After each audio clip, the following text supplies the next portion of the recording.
ভালোবেসে বিয়ে করেছিলাম, অনেক ভালোবাসতাম তাকে, সেও আমাকে অনেক ভালোবাসতো। বিয়ে করার পরে বুঝলাম যে আমি একটা ভুল মানুষকে বিয়ে করেছিলাম আমার জীবনে, যে আমার জীবনটা পুরো নষ্ট করে দিয়েছে।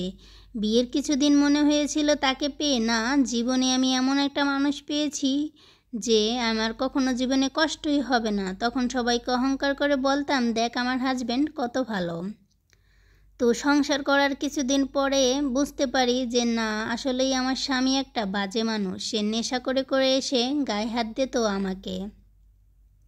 তো এইগুলো মেনে নিতে নিতে আমার 2টা বছর হয়ে যায়। এরপরে আশেপাশের মানুষ বলে, স্বামী যেহেতু ভালো না, একটা বাচ্চা কাচ্চা নাও, তারপরে দেখো স্বামী ভালো হয়ে যাবে। তাদের কথা শুনে একটা বাচ্চাও নিলাম। এরপরে দেখলাম যে না, স্বামী তো যেরকম সেই রকমই আছে, দিন দিন আরও খারাপ হইতাছে। তো স্বামী একদিন হঠাৎ করে এসে রাত্রিবেলা বলে যে তোর বাপের বাড়ি থেকে আমাকে 1 লাখ টাকা এনে দিবি, না হলে তোর এই সংসারে আর জায়গা নাই। তখন আমিও এখন অসহায়, এখন আমি কি করব। তো আমি বলতেছিলাম যে আমার বাপের কি এত টাকা আছে যে তোমাকে লাখ লাখ টাকা দেবে। তো এটা সে আরও রাগ হয়ে যায়, তখন সে আমার গায়ে হাত দেয়। তো গায়ে হাত দিলেও আমি আর কিছু তাকে বলি না। পরের দিন বাবাকে বলি যে আমাকে কিছু টাকা দিতে পারবা। তো বাবাও সেদিনকে 20,000 টাকা দেয়, তখন তাকে দিই। এই টাকাটা নিয়ে 1 সপ্তাহ পরে এসে সে আমাকে বলে যে তোর বাবাকে আরও টাকা দিতে বল, তোকে বলেছিলাম 1 লাখ টাকা দিতে। তখন না পারতেছি শ্বশুর বাড়ি থেকে চলে যেতে, না পারতেছি আর মা বাবাকে কিছু বলতে। মাকে বলেছিলাম যে 20,000 টাকা ধার দাও 1 মাসের জন্যে, তোমাকে আবার পরে দিয়ে দেব। এখন তো আমার টেনশন রয়েছে, বাবাকে আবার টাকা দিতে হবে, এদিকে আবার স্বামীও আবার আমার কাছে টাকা চাইতেছে। তখন আমি কি করলাম, ভাবলাম যে আমি একটা চাকরি করি, যেহেতু আমার সংসারে তো অভাব, তাহলে একটা চাকরি করলে যাই হোক মানে স্বামীও ভালো হয়ে যাবে, সব কিছু ভালো হয়ে যাবে, সেটা মনে করে আমি চাকরিতে ঢুকলাম। তো একটা হসপিটালে একটা নার্সের কাজ নিলাম। তো সেইখানে কাজ করতে করতে খুবই ভালো টাকায় মাসে মাসে পাইতাম, 10-15 হাজার টাকার মতন মাসে পাইতাম। সেই টাকা দিয়ে যাই হোক না কেন বেতন পাওয়ার আগেই শ্বশুরবাড়ির সবাইকে দেয়া লাগতো।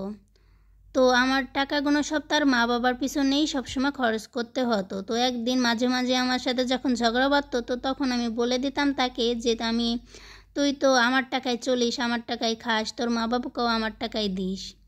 তো যখন রাগ হতো এই কথাটা তখন আমি তাকে বলতাম। তো সে এগুলো আর সে যেহেতু অনেক খারাপ ছিল, তো এইগুলো শুনতে শুনতে সে এমন একটা কাজ করে বসে অবশেষে, যেটা আসলে কোনো দিন কেউ ভাবতে পারবে না যে স্বামী এত খারাপ হবে। আসলে এতক্ষণ ধরে যেই গল্পটা শোনাইতেছিলাম, এটা কিন্তু আমার গল্প না, আমার একটা বান্ধবীর গল্প আপনাদের মাঝে আপনাদেরকে আমি শেয়ার করতেছি, বুঝছেন। আবার অনেকে এসে বলবেন, আই রে কী রে, এই আনিশা আপু আবার এগুলো কী শুরু করে দিয়েছে। আসলে এটা আমার হাজব্যান্ডের গল্প না, এমনকি আমার গল্পও না, এটা হলো আমার একটা বান্ধবীর গল্প। আমি আজকে তার গল্পই আপনাদের মাঝে শেয়ার করতেছি। তো তখন সে হলো একটা চাকরি নিয়েছিল, সেই চাকরিটা হলো একটা নার্সের চাকরি নিয়েছিল, সে এখানে ভালো টাকায় বেতন পেত।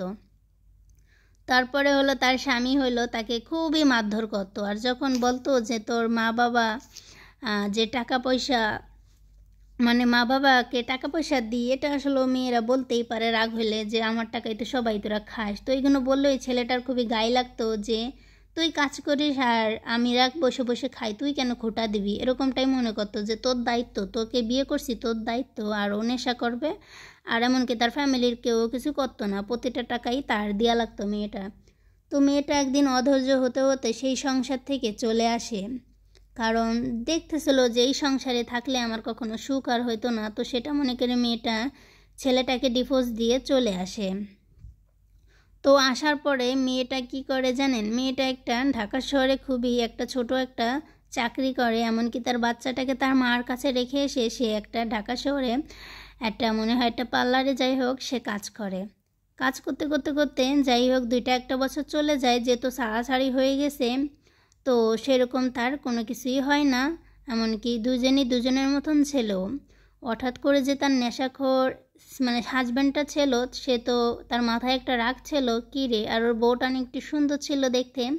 তো এই নেশাখোরের মাথায় একটা রাগ ছিল, ও আমার সংসার না করলে আমি ওকে কারোর সংসারই করতে দেব না।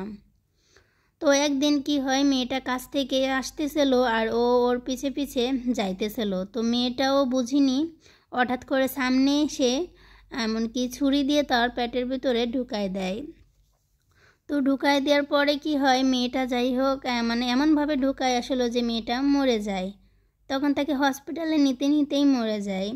তো এটা হলো সেই সাপ অমানুষের স্বামীদের জন্যে। বললাম নিজের বউকে সম্মান করতে পারো না, কাজ করে খাইতে পারো না, এরপরে মেয়েরা সাইডে দিলে বলবা আরে মেয়েরা ভালো না, স্বার্থপর, যে তোরা যে কত ভালো এই জন্যে তোদের বউরা তোদেরকে সাইডে দিয়ে চলে আসে।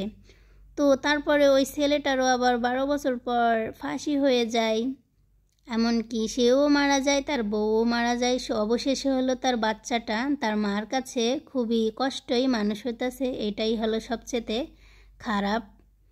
আর আজকের ভিডিওটা কেমন লেগেছে সবার, আর এই গল্পটা আপনাদের মাঝে শেয়ার করেছি কেমন হয়েছে, এটা একদম বাস্তব একটা গল্প যেটা আপনাদের মাঝে আজকে আমি শেয়ার করেছি। তো অনেক দিন ধরে ভাবতেছিলাম শেয়ার করব, তো ভাবলাম যে না, আপনাদের মাঝে শেয়ার করলাম। আর আপনারা যদি চান তো অনেক গল্প আছে, সেগুলো আপনাদের মাঝে আমি শেয়ার করতে চাই, যেগুলো অনেক কষ্টের গল্প।